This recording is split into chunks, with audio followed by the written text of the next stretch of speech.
এটা হচ্ছে জাত কুমড়া। এটাকে গ্রাম বাংলায় আবার অনেকেই বলে থাকে চাল কুমড়া। আসলে এই চাল কুমড়া বিভিন্ন চালে, ঘরের চালে, গোয়ালের চালে, বিভিন্ন চালে হয়ে থাকে, তাই গ্রাম বাংলার মা বোনেরা বলে চাল কুমড়া। আসলে এটাকে বলা হয় সঠিকভাবে জাত কুমড়া।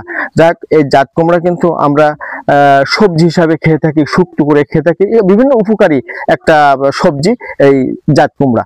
আর এই জাত কুমড়া কিন্তু অনেক উপকার আছে, যেমন মস্তিষ্ক ও চোখের রোগ ভালো হয়। এতে ভিটামিন এ ও বিটো ক্যারোটিন আছে, যা চোখের দৃষ্টিশক্তি ও মস্তিষ্কের কর্মক্ষমতা বাড়ায়।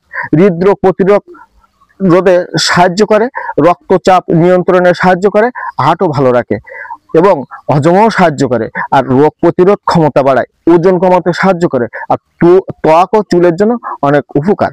আর এই গ্রাম বাংলার মা বোনেরা এই এই কুমড়ো দিয়ে আর ডাল দিয়ে একসাথে বেটে এটা বড়ি তৈরি করে, যা তরকারিতে রকমারি স্বাদ আনার জন্য এই কুমড়ো বড়ি বলা হয়।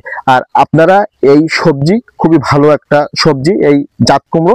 আপনারা এই কুমড়ো খাবেন, সবজি হিসেবে খাবেন, যথেষ্ট পরিমাণ উপকার পাবেন।